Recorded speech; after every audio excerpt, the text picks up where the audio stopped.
June 2 Telangana ఆవిర్భావ దినోత్సవ సభ.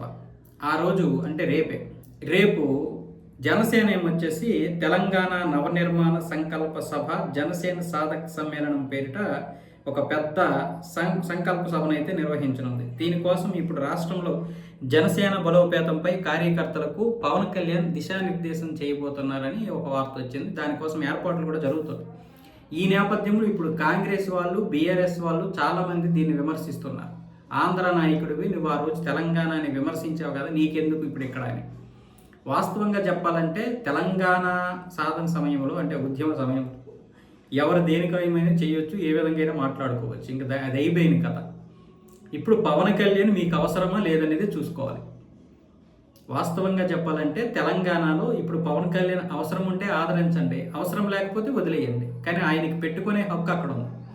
అలాగే కేసీఆర్ కూడా ఇక్కడ పెడతానన్నాడు, ఆంధ్రప్రదేశ్లో పెట్టుకోవచ్చు. జనాలు వస్తారు, ఆదరించే వాళ్ళు ఆదరిస్తారు, లేకపోతే లేదు. దీనికి ఇప్పుడు మనం తెలంగాణ ఆంధ్ర అని గొడవలు పడవద్దు. హైదరాబాద్లో చూసుకున్నట్లయితే భారతదేశంలో ఉన్న ప్రతి రాష్ట్రం వాళ్ళు ఉన్నారు. కానీ కొట్టుకుంటున్నది ఎవరు అంటే ఆంధ్ర, మనం కొట్టుకుంటున్నది ఎవరంటే మన తెలుగు వాళ్ళు. ఆంధ్ర తెలంగాణ పేరు చెప్పి కొట్టుకుంటున్నాం. లాభపడుతున్నది ఎవరు అంటే రాజకీయ నాయకులు లాభపడుతున్నారు. మనం ఎందుకు కొట్టుకోవాలి? ఇంకొక విషయం చెప్తున్నాను, హైదరాబాదులో అన్ని ప్రాంతాల వాళ్ళు కూడా ఉండాలి. ముఖ్యంగా చెప్తున్నాను, అన్ని ప్రాంతాల వాళ్ళు హైదరాబాదులో ఉంటేనే మనం మనగలుగుతాం.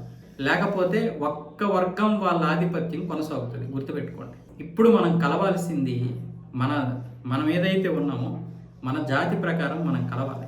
మనందరం ఒక్కటవ్వాలి. ముఖ్యంగా హిందువులు ఇలా రకరకాలుగా కొట్టుకుంటూ విడిపోతూ మనల్ని విడగొడుతూ మనల్ని బలహీనపరుస్తున్నారు. మనం ఇప్పుడు ఆంధ్ర, తెలంగాణ, తమిళనాడు, కర్ణాటక, మలయాళం, కేరళ ఇవన్నీ వద్దు. మనందరం ఒక్కటే. ఇంకొక విషయం, మీకు నచ్చకపోతే ఆదరించకండి. రేపు ఎవరైనా మీకు నచ్చలేదు అనుకోండి, సభకి ఎవరు రావాల్సిన అవసరం లేదు. మీరు నిజంగా పవన్ కళ్యాణ్ని వ్యతిరేకించాల్సి వస్తే ఇలా వ్యతిరేకించాల్సిన అవసరం లేదు. ఒక్కడ కూడా రాకపోతే ఇంకెప్పుడైనా సభ పెడతాడా పవన్ కళ్యాణ్? ఆ విధంగా మీరు వ్యతిరేకించండి. కానీ ఇప్పుడు ఈ విధంగా కొట్లాట్లు, ప్రాంతీయ భేదాలు తీసుకురాకండి. దానివల్ల మనమే విడిపోతున్నాం, మనమే నష్టపోతున్నాం.